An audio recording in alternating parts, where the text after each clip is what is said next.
Hello everyone, welcome to today's event. My name is Liam and I am your compere this afternoon. If you'd like a reminder of what we've got to look forward to today, I've just posted an agenda in the chat function. We've had a great amount of interest in today's talks, over 150 people booked on, and many of you are now in attendance. We want to be as inclusive as possible today. So in order for everyone to experience what's going on, I am a white male with red hair, red beard, and I have glasses that I like to take on and off throughout the day. For those who would like closed captions, we have a live transcription service available. Please click on the CC button in the row of options at the bottom of the screen.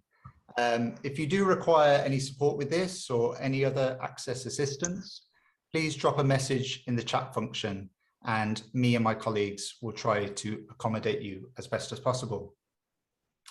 Now, bringing this session online has allowed many more people to attend than would have been possible in real life, but inevitably we miss out on some functions of an event like this, such as networking. We want to give you all a chance to introduce yourselves and meet one another, and that is why we've set up an online conversation that you can use throughout today's event and beyond.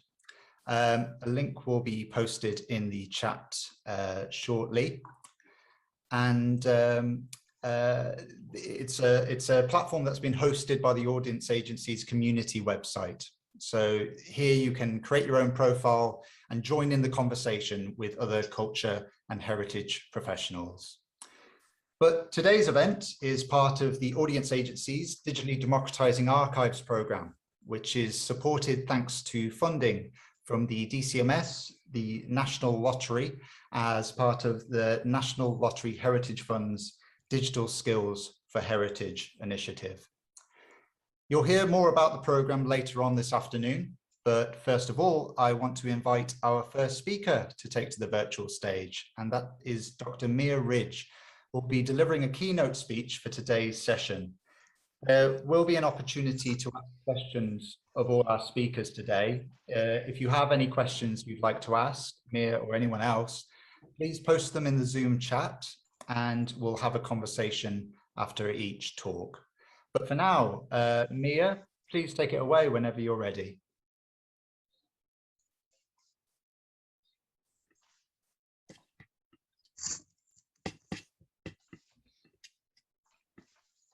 Doing the screen sharing awkward moment.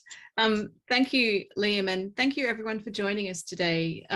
This is necessarily a rapid talk because I have to dash off at 2 o'clock, but I'm looking forward to sharing some thinking with you, and I've included some links to find out more in the last slide. I've also said hello in the chat in the community space, and I'm happy to take questions outside this forum as well. Apologies to anyone who's using the transcription service, because sometimes it does struggle with the slightly odd Australian/English accent. And I'm a tired looking middle-aged woman sitting in my study at home with too many plants and artworks around me. So I begin by defining crowdsourcing and cultural heritage, and that's a very specific term, but when I'm using it, I'm also thinking very broadly about other forms of digital engagement, but crowdsourcing is where my work began. So I still tend to use some of that language. And I also work very much across academic and research fields, as well as in museums, libraries, and archives. So the point of this definition, where it's working with the public on tasks that contribute to a shared and significant goal related to cultural heritage collections or knowledge via online platforms, is the shared significant goal. So it's not about asking people to do your homework for you. It's not about user-generated content that doesn't go any further than perhaps a post-it note commenting on an exhibition. The results of this work sort of have mutual benefit for institutions, for the participants, and for people using the information created in some way. The screen shows a screenshot from a project I've worked on at the British Library called In the Spotlight, where we've asked people to highlight the titles of plays on playbills computers can't do this work at present because it's not necessarily easy to spot the title, because there's lots of different kinds of text on the page. So people highlight the title and then they transcribe the text. This makes the collections much more easily discoverable, but it also means that people get to spend time looking at collections of historical playbills, which might be thought of as a quite esoteric pastime. You might be a bit intimidated about going into a reading room in the British Library and asking to see the playbills collection, but anyone anywhere can take part in this project. And it means it's bringing this really vivid, vibrant social history collection to life, because people get to experience something of what people in the 18th and 19th centuries did for entertainment. A really simple way to think about all this digital participation and online engagement is as a form of volunteering. And I hope that's reassuring for people who are worried about the digital aspects of this. If you have experience organising events, if you have experience working with volunteers and coordinating volunteer work, motivating and inviting volunteers, then you have many of the skills needed to do this work. But one of the differences is between sort of traditional volunteering in cultural organisations and crowdsourcing and online volunteering is that it's much more convenient. So you can do it anywhere, at any time. You're not limited by conservation issues. You're not limited by physical venue opening hours or locations. You can have a disproportionate reach outside the size of your organisation or outside the location or specificity of your organisation by going online. And it means that volunteers, the demographics of volunteers much more closely represent the demographics of the population at large. So it's not only people with the time and the social capital and the means to travel to a venue and take part in a volunteering project. So it's really important to think about the fact that your participants might not look like you, they might not think like you, and that's one of the benefits, but it also means that you need to talk to them to really understand why they're there and how they want to benefit from the work that you're doing. So typically when we're talking about digital participation or digital volunteering or crowdsourcing, we are asking people to do things like type what they see. So it might be transcribing text or audio sort of as is from what's on the page in front of you, or it might be applying a bit more knowledge, some more subjectivity, some creativity and some lateral thinking as well in terms of describing what you see. So the language that cultural institutions use to describe collections isn't always the most accessible. It might represent a very particular viewpoint. So there's lots of opportunities to have people tag items with keywords and write descriptions that represent their own forms of knowledge and their own perspectives. And pushing that a little further, you might, where you have collections or archives that have come from the community, you know, they're the best people to describe them. You might think about capturing lived forms of knowledge. It might be experiential knowledge. It could be people who've used particular kinds of equipment, done particular kinds of jobs, experienced those spaces, remembered what was in a space before it changed as it is now. So there's lots of different forms of lived knowledge. They're not necessarily catered for very well in traditional archival or collections management systems. There's increasing thinking going on now about how we can do that better, but it does mean that you might need to be creative in thinking about how you manage to preserve that information in the longer term so that the work that people have done in sharing their memories and knowledge isn't lost. You might also ask people to validate other inputs. So people often worry about how they'll do quality control or check the results of what people have done, and you can easily ask others to do that. You'll probably find that you have some volunteers who are really much more into the project than others, and they're the kinds of perfect people to ask to help think about reviewing and checking over other entries. And then there's a lot of work that you can do in collecting contemporary collections, looking at archives in the community, and also asking people to help you curate it in some way, thinking about how they describe it and contextualize it and put it together to share it back to others in some way. So one way of not only providing you some examples, but also thinking about different ways of success. people are often attracted to the idea of the productivity of crowdsourcing. So you can have hundreds of thousands of contributions from thousands of volunteers. I think at the British Library, we've probably over time had about 5,000 to 6,000 volunteers who've worked with our collections online, compared to maybe 60 who come into the library for different kinds of projects. So, and those people can be really, really productive because you're just able to ask more people to do things. This is an example from the National Library of Australia, where they asked people to help correct errors in automatic transcription of newspaper text. They probably had close to 400 million lines of text corrected by now. There's no way that that institution could have resourced that process through traditional means. So the sheer number is one way that people are really attracted in this area. But another way is thinking about reach. This is an example of where participants in Zooniverse, a really large citizen science platform, have contributed from. So it shows a few things. One is that you can reach millions and millions of people. They have millions of registered volunteers, but also very much that people who are participating in their project tend to be based in the global north. They tend to be based in more affluent countries. This graph was created before Zooniverse had a mobile app. So the figures might look different now because for regions that don't have broadband provision and don't necessarily support, desktop computers, so people might move straight to contributing or looking at collections on mobile or maybe tablet devices. So you can reach lots of people, but maybe also be aware of the digital divide and who you're not reaching.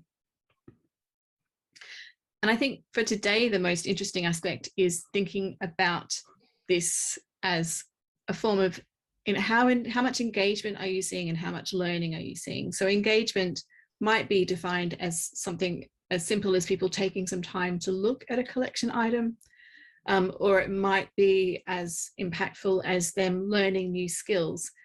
This is a quite old school example in a relatively new field from the Herbaria at Home project.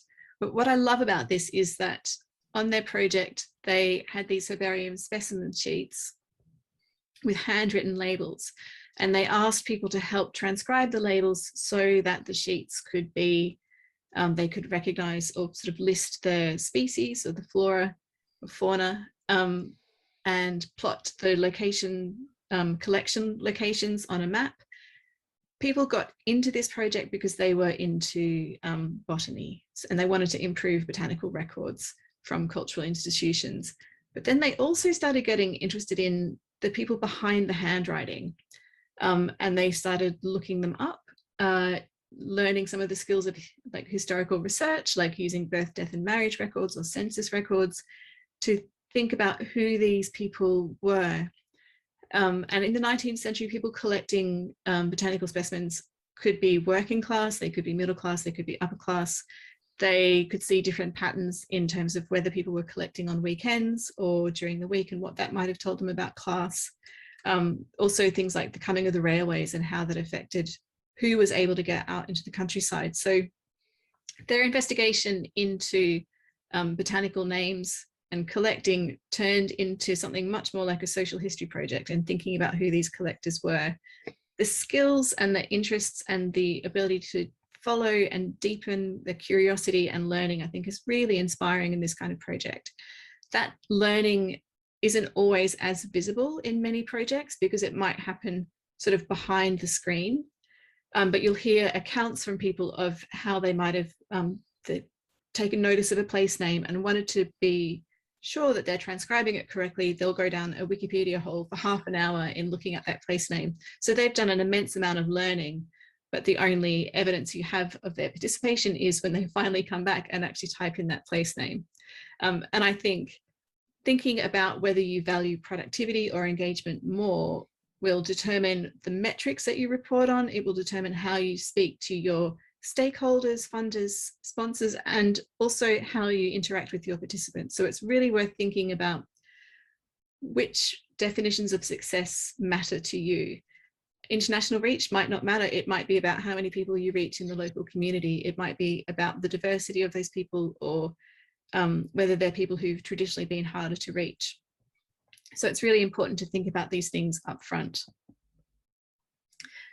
So I think the projects that have come through and that are hopefully the learning we'll see across the sector are really important. And I think some of the value I see in them is the opportunity for organisations and staff to really develop skills in community engagement, in communicating specialist topics, and also the emotional skills of being generous and constructive and allowing space for different forms of expertise, because that's not necessarily easy.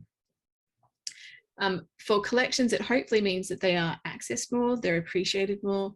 Most of our collections are held in the common trust for all the people of the UK and the world, and I think giving people opportunities to spend time and access collections is really important.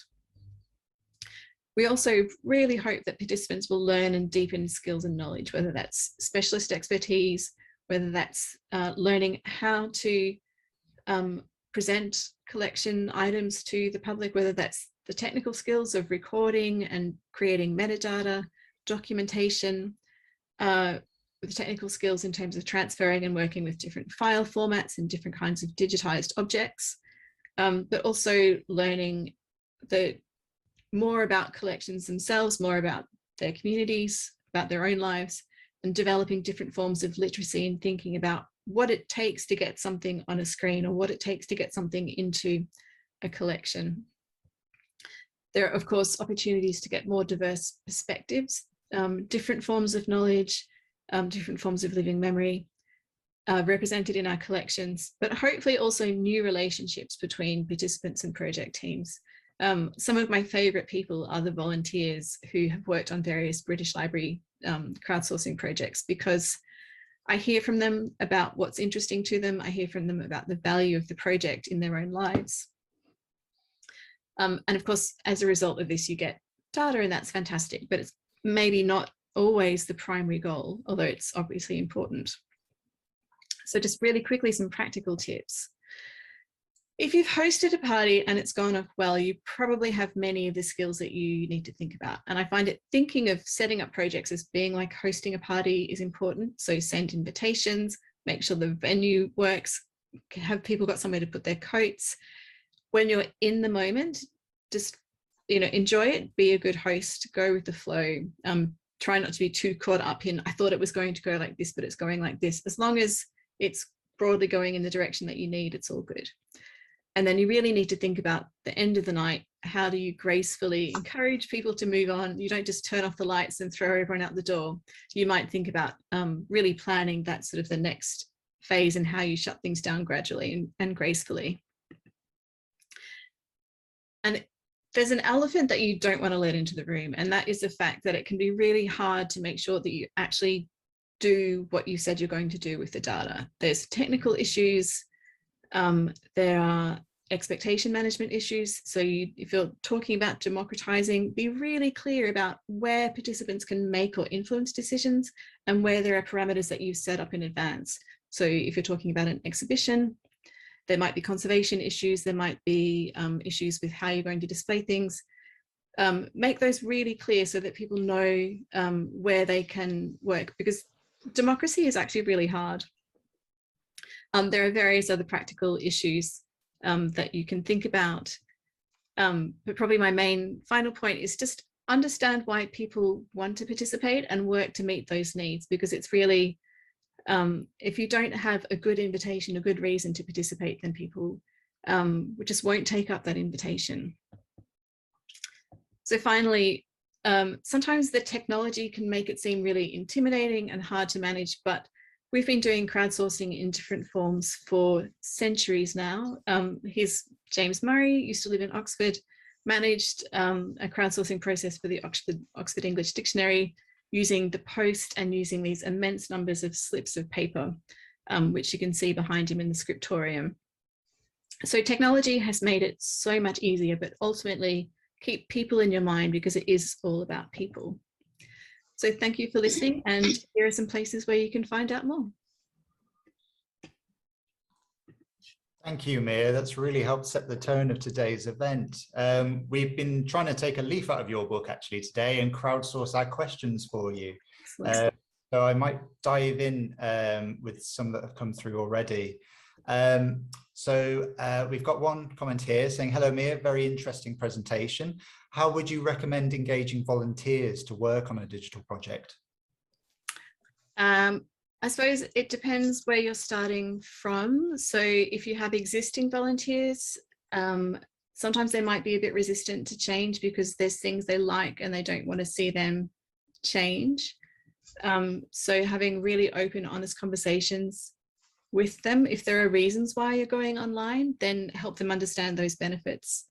And so it's, in some ways, it's a change management piece of work where you're sort of talking about why things need to change, why you're going for the options you're going for, and bringing people with you in that change.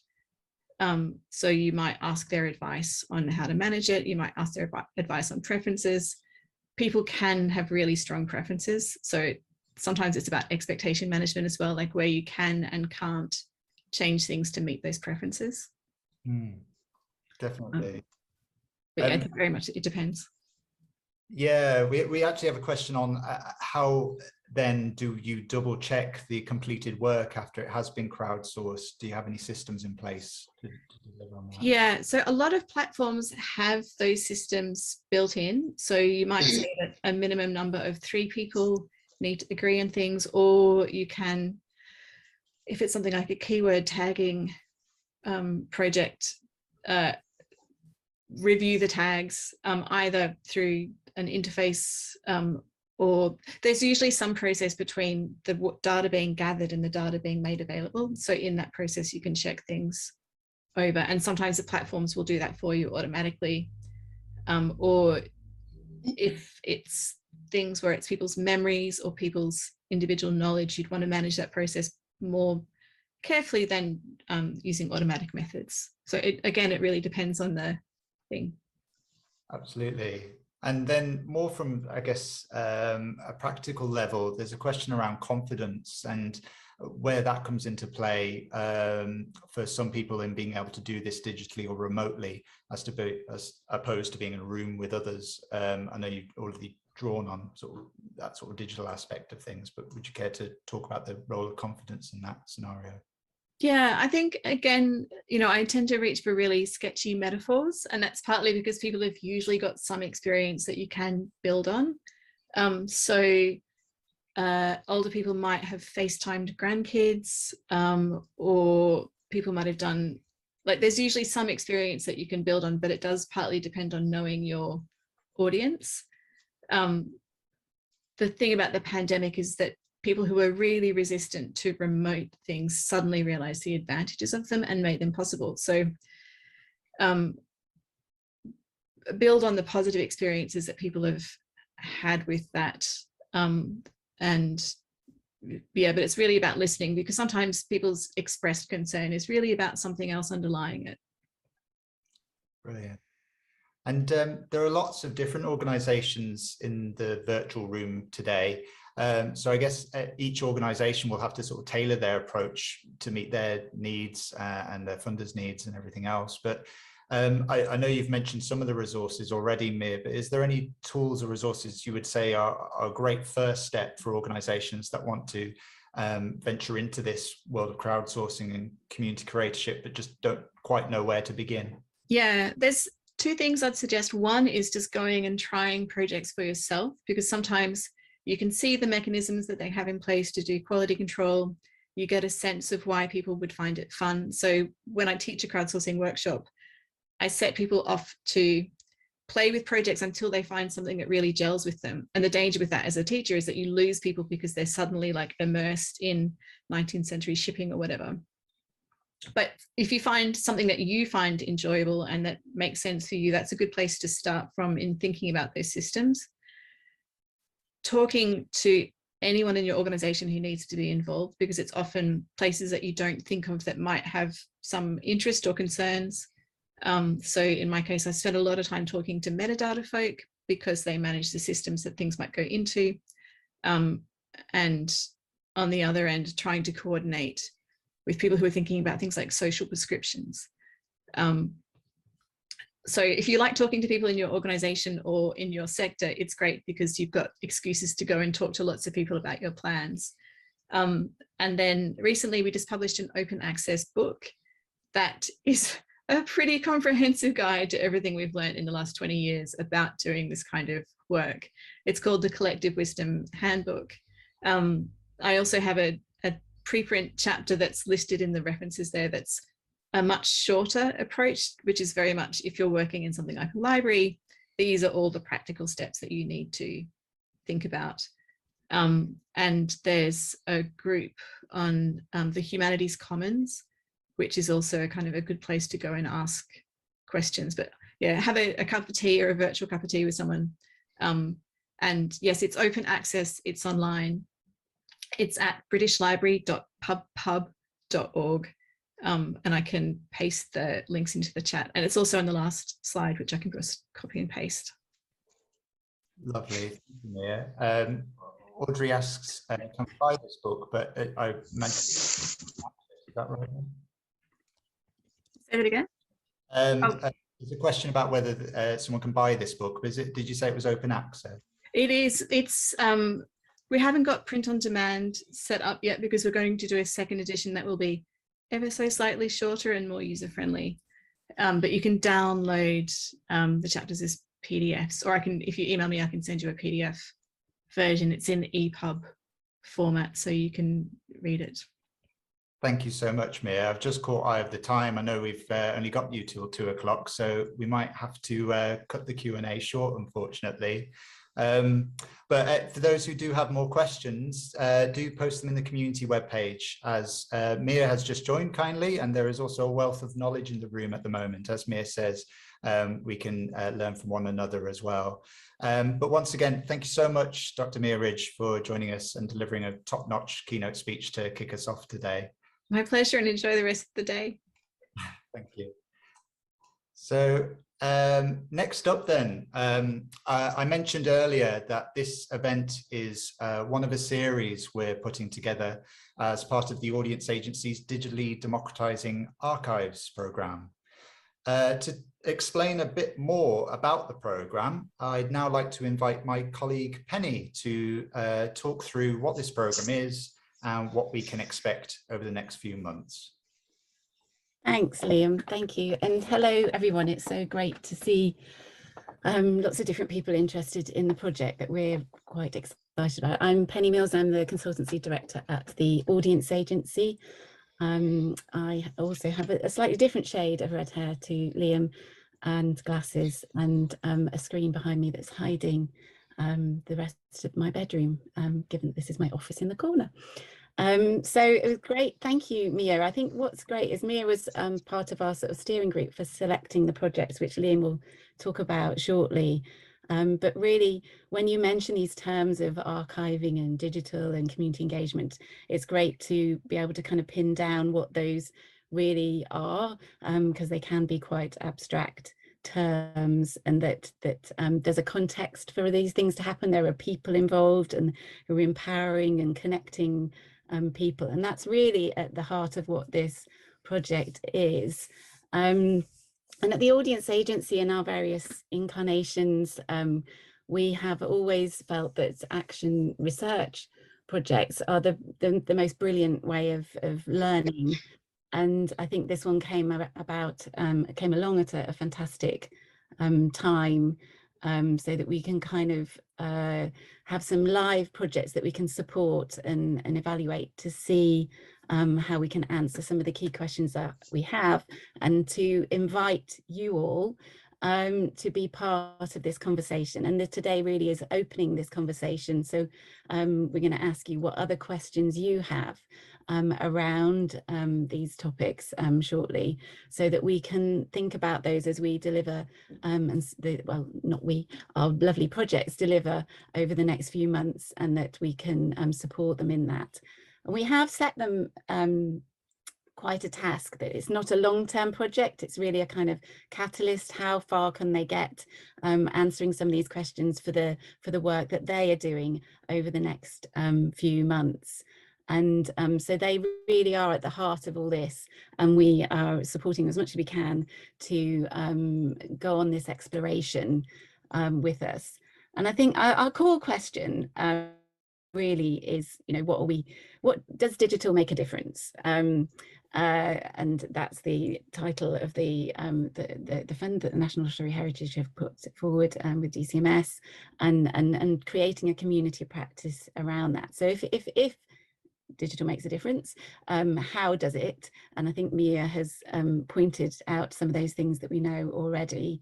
And we're really thinking about that from different perspectives, from the perspective of archiving, from the perspective of community engagement, and the digital tools and things that might be used.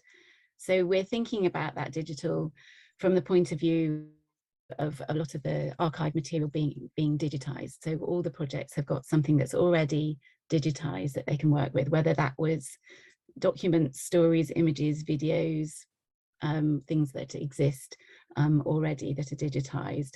And then we're thinking about those different kinds of tools that you might use to kind of catalogue, whether it's crowdsourcing. We've got projects using all sorts of different tools, kind of more sophisticated archive systems, through to websites. And our question is really, what is an archive when you think about it from that point of view of it being catalogued and curated?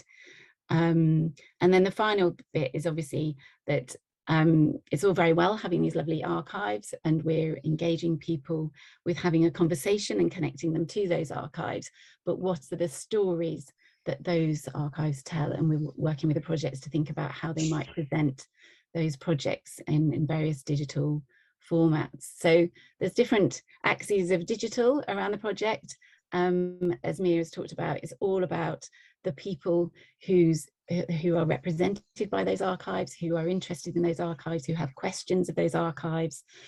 And our final question really is to see, I guess, does that make a difference? What sort of impacts and outcomes can it have when you create an archive, when you interrogate an archive, and when you then present that to a wider community? So we've got these rings of communities that we want to work with in terms of the projects, in terms of the community of interest that we have today, and then we have the communities who we're working with, and the people that those communities perhaps want to represent their stories to. So it's a fantastic opportunity to see these kinds of layers. So please think about the questions that you have. And I think Liam is now going to tell us about a little bit more about those 10 projects. So you can see the amazing diversity of places and people and communities and organizations that we're working with, which may, I hope, prompt some further questions. So lovely to sort of see you, sort of sense you on the screen, and I hope that you stay with us through this conversation, through to further events in the new year. Thanks, Penny. Thank you. I'll just share my screen now so everyone can see. This will just be a quick walkthrough, just to give you a bit of a project update from our end on where we are with this program. So as Penny mentioned, we did have a call out in July for communities and archives to apply to work with us on this action research project. Sorry, I've got a little notification I need to delete there. Great. And it was a very successful open call. We had 3 independent inquiries and received 76 individual applications. The quality of the applications was exceptionally high. In truth, we could have selected over 40 of those applications to work with us, which, if anything, demonstrates the real appetite around this area of work. But showing on my screen right now is just a map of England with some of the projects that were selected that's dotted around this. And our steering group had a really hard task to select just 10 that we could afford to work with for the duration of this project. I'll just shortly now give you a tour of these projects, and we'll just whip around the whole of England to look at some of the projects that we're working with. So first of all, in Manchester, we've got LGBT plus Oral Histories Digital Archive by the LGBT Foundation. They are creating a digital accessible archive of LGBT plus oral histories focused on community empowerment and queer activism in Greater Manchester and beyond. We then have Mapping Migration, Jewish Temporary Shelter Cards by Jewish Museum in London. They are utilising georeferencing technologies to present information and stories gathered from newly digitised Jewish Temporary Shelter Cards. Places Never Seen, staying in London, led digital exploration of the 1911 Festival of Empire by South London Gallery. And they are working with young people from diverse communities to examine an example of local colonial history and develop digital outputs through Wikimedia. Then up in Birmingham in the West Midlands, we've got podcasts celebrating Bearwood women, and they are upskilling women from diverse backgrounds to build a contemporary archive in a local community hub. Way up north, we've got Preserving Cramlington Camera Club's digital archive, and Northumberland County Council are working with local youth groups to build contemporary collections of artefacts from Cramlington Camera Club in a former mining town.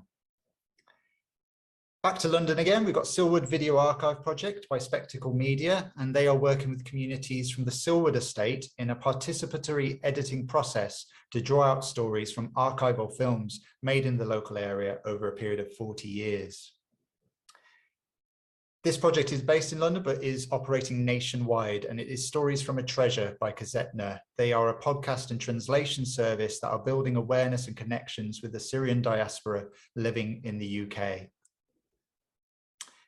Then we have in Liverpool Tag L8 by Cinema Nation CIC, and they are creating an interactive online platform that will hold community archive material from intersectional underrepresented groups in the Liverpool L8 area. Then in Yorkshire, East Riding Blockdown, Contemporary Collecting in Minecraft by East Riding Archives. They are working with young people aged 11 to 16 to collect COVID-19 experiences via a reconstruction of the treasure house in Minecraft to house a new online archiverse. And finally, we have Women in Lockdown, and that is by Sheffield Feminist Archive. They are building an open access digital archive that documents women's experiences of the pandemic. And those are our 10. We will look to bring them, involve them more in these presentations as we go forward. But for now, we just wanted to give you a bit of an update as to the projects that will be working with us over this period. So I'll just stop sharing my screen now. And as I said, it was a really tricky task. We set our steering group to select that final 10. And in truth, we could have selected at least 40 from that original long list. But one member of the steering group is here today, and that's Dr. Clare Watson, Director of Media Archives for Central England. I'd now like to invite Clare to talk a little bit more about what she's most looking forward to seeing from these projects.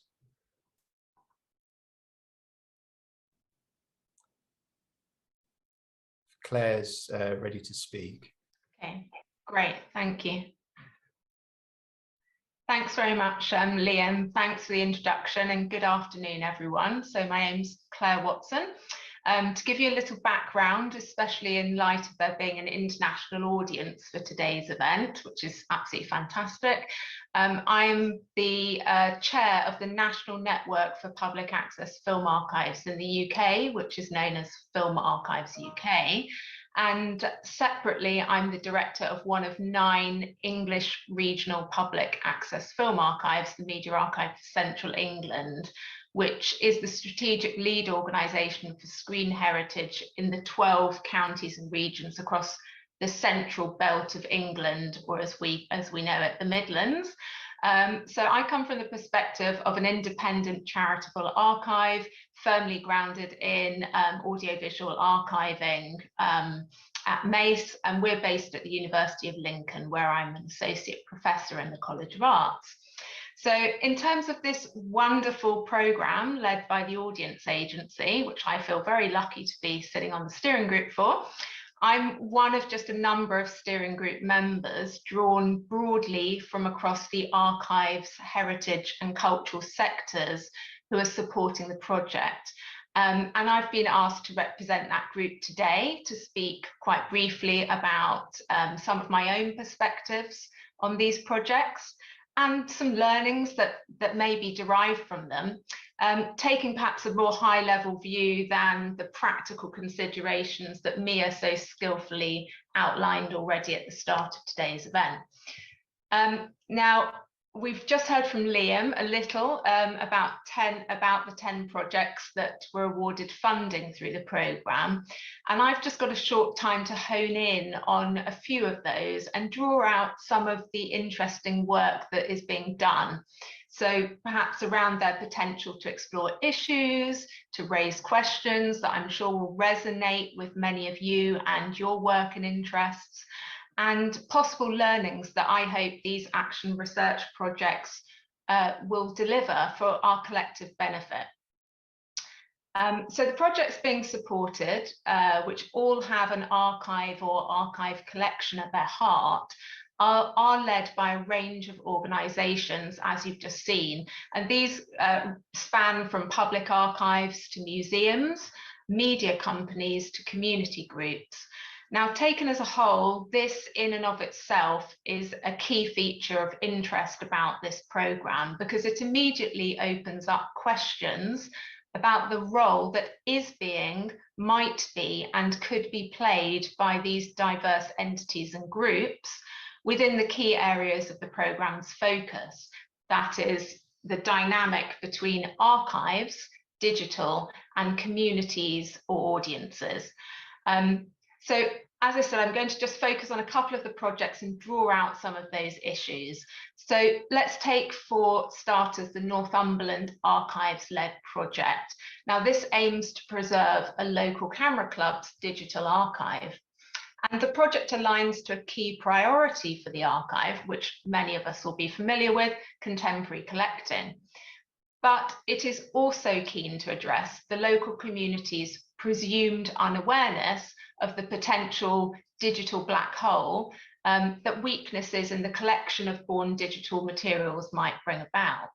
So here we've got a narrow case study that has the potential to test approaches to born digital collecting, with on the one hand, the archive taking a very proactive role in advocating for and guiding an acquisition, and on the other hand, handing control of the processes of selection back to the community, who will define to an extent how they and their work is represented in a public collection. So in terms of learning then, interestingly, the project takes place within a transformative moment for the archive as digital preservation is becoming ever more part of the day-to-day, and I'm sure we all recognize the questions that we have around that. And therefore the project foregrounds developing archival practices, how a community might engage with questions of archival labour, and the mutual benefits to both groups from access to professional digital preservation, to community-led selection, interpretation, and indeed advocacy. To take a different approach then, the second project I want to highlight, the Silwood Video Archive project, centres on a very different type of collection, a private collection created and owned by an independent television production company, Spectacle Media.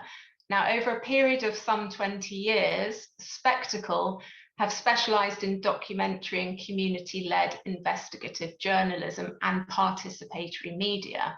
And they've facilitated community video projects at the Silwood estate in East London. Now, this has resulted in an archive, a wonderful archive of approximately 300 hours of video footage documenting the struggles of local residents as the area itself has been undergoing a process of regeneration. So in this case, working with a pre-existing collection of legacy audiovisual media, the Silwood project is moving away from archival concerns around the issues of dealing with the technical, issues inherent in legacy audiovisual media, away from acquisition, contemporary collecting, but firmly into the space of community co-creation. And following a process of pre-selection and editing of material, open calls will be made to invite Silwood community members to engage in online viewing, tagging, metadata creation. This will be followed by a process of collaborative online editing, which will enable participants to input into the production of new works created using the archive footage.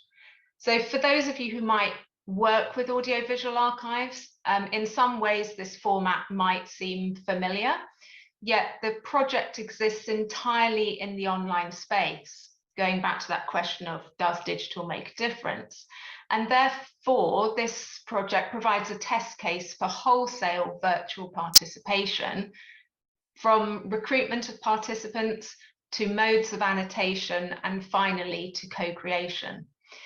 So like the Northumberland project that I highlighted first, this video archive project places community collaboration at its heart, and it also raises issues of how to engage participants, the practicalities of using social media and other commonly used digital platforms, and questions about senses of ownership of an archive about and for a specific community, as well as agency in its interpretation. So I think I've got a few minutes left. So I finally want to quickly highlight the West Midlands-based community-led project, Podcast Celebrating Bearwood Women, as the final project that I'm going to speak about. And that's run by Bearwood Community Hub. Now, I want to highlight this one because unlike the first two projects, Podcast focuses on a collection that is yet to be created. And it's also co-designed by the community, opposed to the organisation who will ultimately end up caring for the archive. So initiated from the ground up, the central concerns of this podcast project rest in community cohesion, bringing together newly arrived residents, community leaders, members of the faith community, to capture oral histories using smartphones and leading to the creation of a podcast. And here there's an exploration into the sharing of expert knowledge, opening up the professional considerations of archivists to allow the community to engage with issues of practice on its terms. So working closely with their local archives in Sandwell, the podcast project will offer training to participants in preparing podcasts specifically for archiving in that public collection. And in doing so, aims to explore how a community might be empowered not only to create and contribute collections to publicly accessible future digital archives, but also how they can engage in dialogue with their local archive about digital preservation policy. So to sum up then, when we step back from the detail of these examples, it's clear how the projects, which each adopt a diverse approach to dealing with the dynamics of archives, digital and communities, collectively can feed into wider questions about the value of archives and archival and community labour, the role of ownership, representation, agency and empowerment, and access to and exchange between communities, their knowledge and expert practice. Of course, all underpinned by the question, how does digital make a difference in this? So how these projects overall feed into our wider understanding of these issues through very specific practical applications and finite case studies is what I'm most looking forward to seeing from these projects.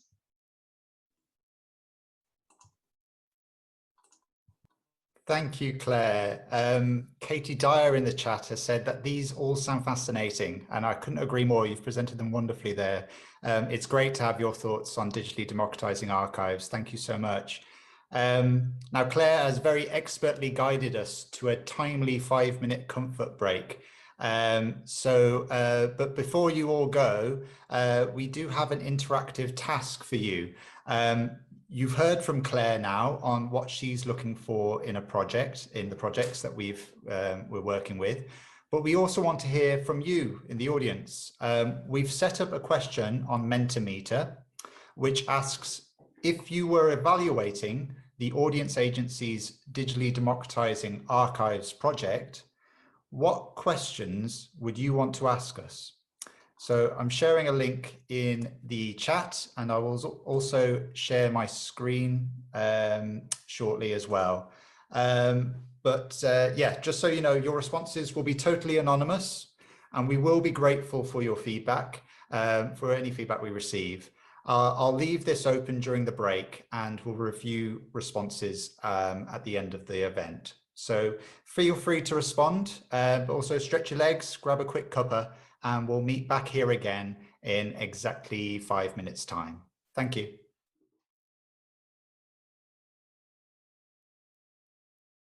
Okay, and we're back. Thank you to all who have responded so far to the Mentimeter task. Anyone else who'd like to take part? The link will be kept open until the end of the session. So you can tell us what questions you would ask if you were evaluating the project. Of course, Digitally Democratising Archives isn't the only programme of this sort out there at the moment.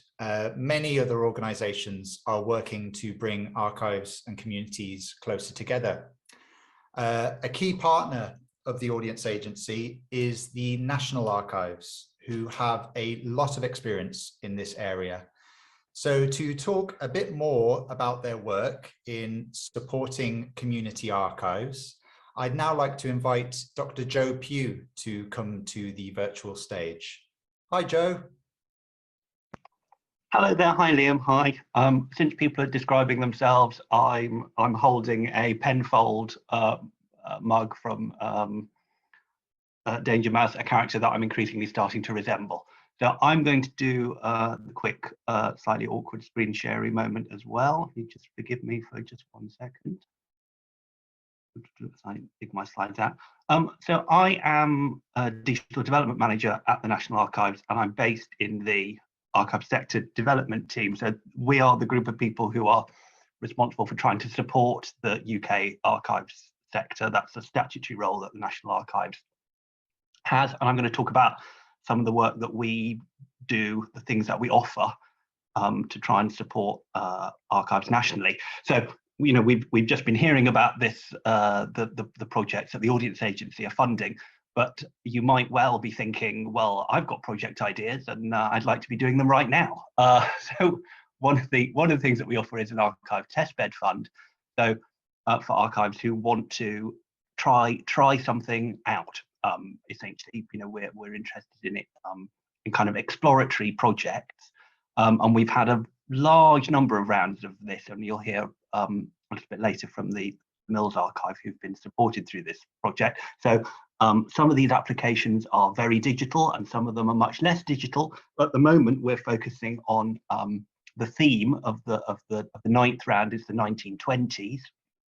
So if people have got collections from the 1920s or can see connections back to 100 years ago in projects that they're considering, then they might be you might be an archive who are eligible for this this funding, and certainly we funded community archives through it in the past. So testbed is one of the things that we offer in terms of putting in kind of direct investment, as it were. But there are other programs that we've got running that are not just about kind of handing out cash. So we offer a peer for people who are interested in engaging in digital projects, but perhaps would like some support in doing that. We have a peer mentoring scheme.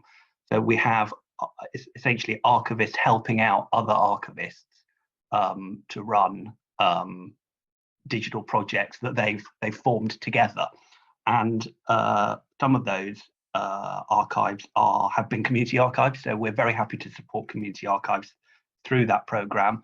and it's virtual. So you might find that your mentor is in, you might be at a community archive in London and your mentor's in Scotland, or vice versa.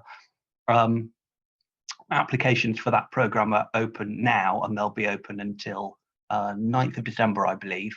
So if you're interested in that, we'll try and do our best match you to a mentor who's really suitable for the project that you're considering trying out. We also have some more kind of infrastructural stuff. So Manage Your Collections is a platform that we run that allows you to upload information about your collections directly to Discovery, which is the National Archives cataloguing platform. So in other words, you can see community archive collections alongside things that are held at the National Archives at Kew and things that are held in archives up and down the country. So we're trying to put those records on a par with, what's the records of the Chancery and the Treasury and the Home Office that are held at Kew, but also with important regional collections. And obviously, the thing about community archives is that they tell you a very great deal about all kinds of things, but they particularly connect to often particular areas. So being able to see those records alongside the things that are held in other nearby archives can be very interesting. So that's template based, so you can just fill in an Excel spreadsheet and you can upload that directly. And again, if you're interested in starting an account on that platform, then you can get in touch with us. But if you want to see what your records will look like once they're kind of in the cloud, as it were, then if you just go to discovery.nationalarchives.gov.uk, you'll see a bunch of community archives collections alongside all the other material that's on there. And we also publish a large amount of training and guidance of various kinds. So whether that's focusing on how to fundraise, and particularly around crowdfunding. So we've talked about crowdsourcing collections, but fundraising online and crowdfunding for particular projects is something that we've looked at in the past. And for collections who are thinking more about digital preservation, who've been collecting more digital material, large collections of digital photographs, for example, we have a set of tutorials called Novice to Know-How that we've written with the Digital Preservation Coalition. So if you want to understand how to keep digital collections safe in the medium to long term, how to make sure that in 20, 50, 100 years time we'll still be able to look at those digital collections, then I strongly recommend Novice to Know-How as a really good starting point to understand how to look after this material.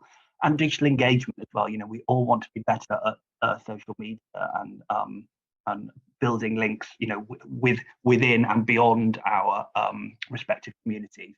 So we'll be publishing in the spring a digital engagement toolkit looking at how you can best engage with a whole range of platforms, from YouTube, TikTok, and all kinds of other social media approaches, and looking at digital exhibitions and other aspects of digital storytelling and online publishing as well.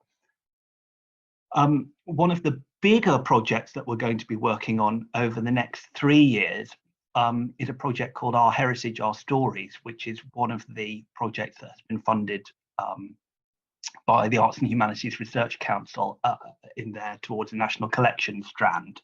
So Our Heritage, Our Stories, which is being led by Lorna Hughes, Professor Lorna Hughes at the University of Glasgow, is about trying to provide more structure to what she calls community-generated digital content, but basically digital archives and digital collections that community archives are creating, because this stuff can be sometimes difficult to find for people. So we're trying to make sure that the people who want to look at this material can find it much more easily.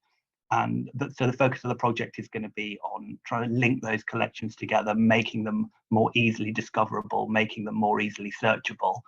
And we will have a community observatory at the National Archives where we're going to develop techniques not only to bring those records together, but to help researchers access and reuse and remix those collections. So the idea is to give the people who are interested in these collections a lot of control and power over how they make meaning from them and carry out their research. But we don't just focus on those kind of large funded external projects. We also have a regional networks team at the National Archives who are focused on helping the sector on a day-to-day basis. So we're very enthusiastic supporters of the Community Archives and Heritage Group. If your archive is not a member of that group, then you might consider joining, because they offer very good support, very good kind of peer support between community archives. There's a lot of learning that goes on there. But we also have a team of advisors who work across different regions and have a range of subject specialisms, and they're always available to offer support and advice. And we also support networks, range of networks focusing on different areas, and we offer network grants as well. So if you are an archive that works closely with other archives, you might consider or interested in indeed in developing a network. We also offer grants in that direction. So there's a whole range of different kinds of support that's out there. And I know, you know, when there are a lot of archives that are very heavily dependent on volunteers, or indeed entirely dependent on volunteers, or have a very small number of paid staff. And working, especially on digital projects, can be quite daunting. And all I would say is, you don't need to work out all the answers to these issues on day one. You know, we can offer quite a lot of help and support across a range of different approaches to these projects. So do feel free to drop us a line, asd@nationalarchives.gov.uk, and that's my email address there. But after we've heard from the Mills Archive, I'm also going to be around. I'm very happy to take questions, and I will shove links in the chat very happily. If there were things that came up there where people are saying, what was that URL? I'll do some cutting and pasting. That's fantastic. Thanks so much, Joe. As Joe said, if you in the audience have any questions for Joe or our next speaker, please get them in the chat and I'll be asking them shortly. Before that, though, I now want to invite our final guest speaker, Nathanael Hodge from the Mills Archive Trust, who's going to talk through one of the TNA testbed projects they've been delivering. Whenever you're ready, Nathanael. Hi, so yeah, I'm Nathanael from the Mills Archive, based in Reading. Yeah, so we're a charity dedicated to preserving the history of milling, which includes flour milling and a wide variety of the other industries that were traditionally powered by wind and water. And our collections include photographs, research notes, correspondence, architectural plans, books and journals, all donated by researchers, millers, millwrights, and other enthusiasts. So we've always relied heavily on volunteers to help us catalogue and preserve and provide access to these items. And then along came the lockdowns in 2020. We were no longer able to have volunteers working on site. Some continued to carry out their tasks remotely, such as uploading digital images to the catalogue. And this led us to consider whether there were other ways that we could enable remote volunteers to help us process collections. So one area that suggested itself was transcribing documents. We have a large amount of handwritten TypeScript material, but we tended to overlook that in favour of cataloguing and digitising images to put online. So then, October 2020, we applied to the Archives Testbed Fund, which we've already heard about.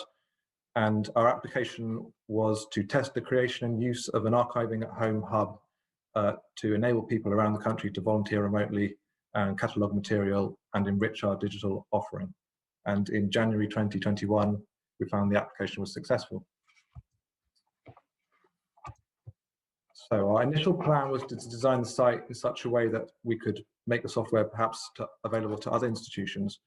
But after consideration, we decided to focus at first just on making it something that suited our own needs and leaving open the possibility that we could share it with others at a later date. The site was built by our IT consultant, who we'd already done a lot of work with, and it was initially constructed January to February.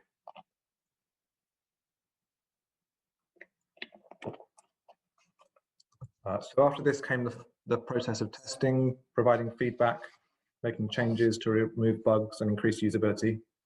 And at first with just our own staff members, and then we invited an initial group of users to test the site and give us feedback. That was some of our existing volunteers and some new volunteers who responded when we publicized the project on social media. So once we'd got through that phase, we publicized the site again and recruited some more volunteers. So how the site works, it contains tasks which we upload ourselves, and we then assign them to volunteers. They can be tasks of various types, and we can create new different types of tasks, although currently we're only using it for transcriptions. And the tasks are then reviewed. So this is the login page, and once users have logged in, then this is what they see. There's a list of the tasks that are assigned to them and the unassigned tasks, which have been uploaded but not yet assigned to a volunteer. And volunteers can select their own tasks from that list. Once a task has been assigned to a volunteer, this is what they see. As you can see, several fields, the most important being the PDF of the document on the left, and then the field to enter the transcribed text. Users can save the task, come back at a later date, and then once they've finished it all, they submit it to administrator for approval.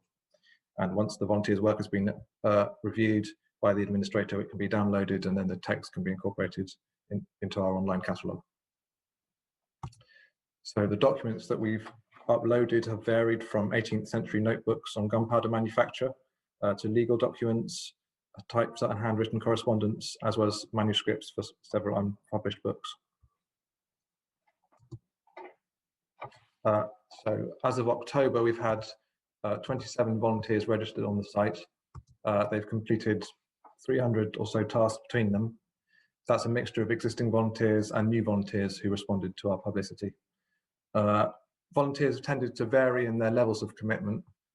Some completed only a couple of transcriptions, others doing a new task every few days. The most prolific user has done about 100 transcriptions by himself.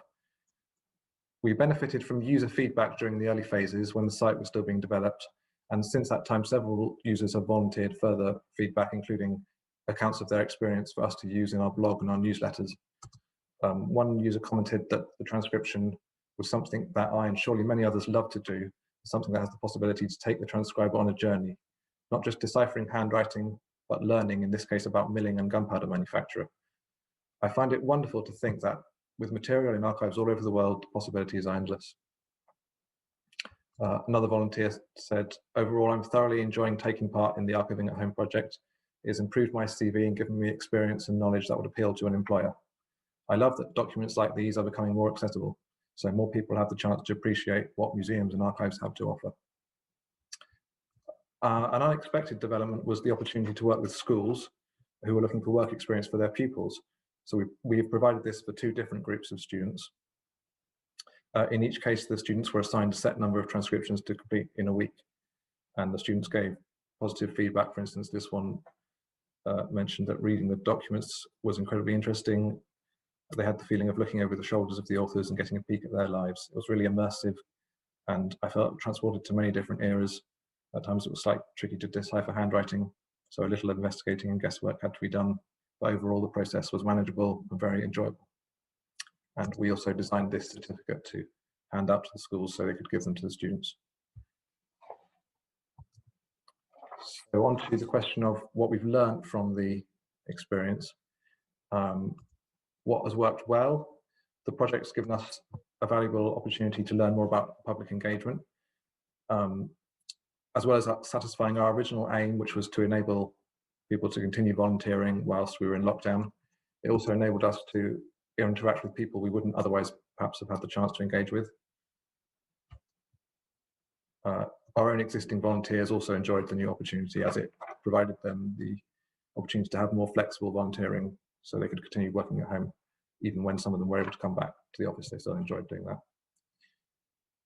We also worked well with our IT contractor, who was already familiar with our organisation, so we already had a good working relationship there, and the development was a fairly smooth progress.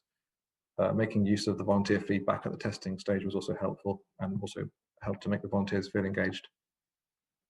And getting written feedback and contributions was unexpected, but a welcome outcome. And some of those people have then gone on to volunteer for us in other ways. And finally, evidence of of this support for our work would help with future funding applications. So challenges, our initial aim was to make the software available to third parties, but that turned out to be beyond the scope of the project due to additional costs and concerns around security and providing sufficient support and documentation, etc. There's also the challenge of providing the actual content for the volunteers to work on and reviewing all their work. As I was the only staff member involved, that was quite a challenge. But one of our other long-term volunteers has also taken on the task of doing some of the reviewing. We also found when working with students, some of them were using their phones to complete the work, which is not really what we'd expected. So we hadn't actually optimized the site for phones or tablets. So that's something we also might have to develop. And that's everything, I think.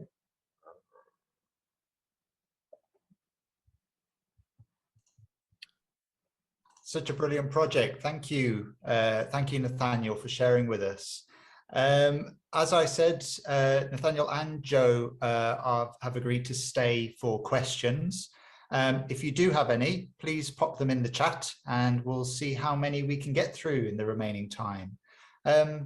First of all, Nathanael, I think it would be good to ask, in terms of the Mills Archives, obviously you showed so much resilience during the lockdown, but are you continuing to investigate digital engagement, or are you now going back to more in-person activity? No, I think it's something we're always going to be wanting to increase and do more of, as for the various reasons I laid out. Helpful as a way to engage people who might not be able to access the archive in person, I suppose. Yeah, I think most of us are going more to that sort of hybrid approach these days. Joe, we had a question in the chat about whether the National Archives are offering any peer mentoring on an international level. But I guess more widely than that, what does the National Archive do at an international level, if anything? That's a very good question. So, I mean, the answer to the specific question, unfortunately, is I'm afraid not. No, it's available to archives across the UK, but not from outside the UK. We have an international strategy. We have a small team that are responsible for building connections with other archives, and some of the things that we do offer online are available internationally. So Novice to Know-How, for example, that although places are prioritised for Digital Preservation Coalition members and UK archivists, there are lots of places open to international archivists. And so I really would recommend that course for anybody who is interested in knowing more about digital preservation. But yes, I mean, in terms of kind of formal programs, there's not a lot that my team does that's specifically aimed at archives abroad. That's understandable. Thank you. We have a question from Audrey. Find that you ended up engaging with a different type of volunteer, maybe more young people, for example? Yes, so well, yes, working with school students, that was something that we hadn't done before, so that was interesting development. And following up on that, has the project influenced any of the other ways that you work with the community in other parts of the organisation? Has anything surprised you? Yeah, I guess so. Yeah, nothing particularly springs to mind here. Sure. There was a lot in your presentation anyway that covered quite a lot of that. So yeah. Thank you. We have a few more coming through here. There was just a bit more follow-up, sorry, Joe. It was just, I think people were intrigued by when you were talking about working with schools. I think, you know, in terms of like opening up those talent pipelines, how did you reach those younger audiences? Was it a relationship you already had with those schools, or was it a new partnership that you were building as part of this project? Yeah, so through personal contacts, really, through people we knew who heard about the project, who had children in schools, or who sometimes they were teachers in schools, who thought it would be a good way providing some work experience for their pupils. Right. Joe, this is a bit more of a wider reaching question I've had received directly, but what's exciting you most about the future of the National Archives and the wider archive sector? Well, it's very easy to answer in terms of the wider archive sector, because I don't want to, retread too obviously some of the stuff we were talking about before, but the projects that are being funded through this program are, they're really cool. When we were looking at these proposals, we were very, very excited to see the kind of stuff that's going on. And it's always fun to see, for example, the Mills Archive got a fantastic website. They've got a really good catalogue. When you hear them talking about this kind of stuff, you think, oh, there's really good work going on out there. So that's what really kind of galvanizes me and gets me going. In terms of stuff that's going on at the National Archives, we've got two. Apart from talking about towards the national collection, we've got a very big digital project going on to rebuild how our catalogue works. So we're thinking about a kind of future for information discovery, thinking about how the new kinds of records, everything is, because pretty much all business activity is digital now. So how can we provide catalogues and improve findability across these very, very large digital collections, whether it's something like the UK Government Web Archive, which is obviously absolutely massive. The British Library's got another enormous web archive, and a lot of traditional techniques, just sort of break down under that kind of scale if you're really looking for stuff.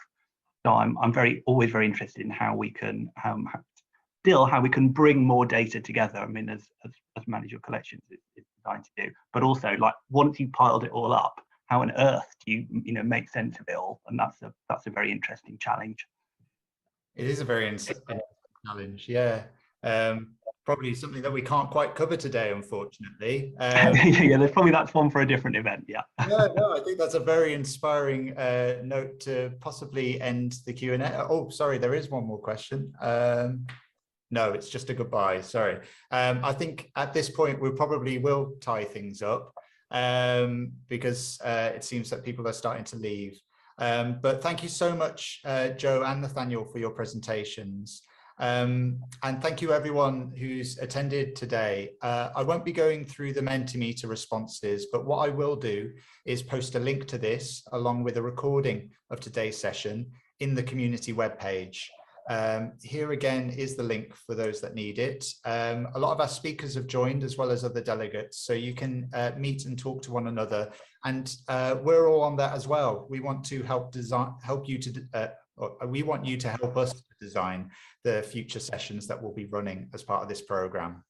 So please visit, set up a profile. It only takes a minute, and introduce yourself in the chat. It'd be lovely to hear who's in the room today and carry on the conversation beyond this event. But for today, that's all we have time for. So please join me in thanking today's guest speakers. We had Mia Ridge, Clare Watson, Joe Pugh, and Nathanael Hodge. And of course, thank you to our funders, the DCMS and the National Lottery, as part of the National Lottery Heritage Fund's Digital Skills for Heritage. Please fill in the feedback forms that will be winging their way over to you imminently, and have a great rest of your day. Goodbye for now.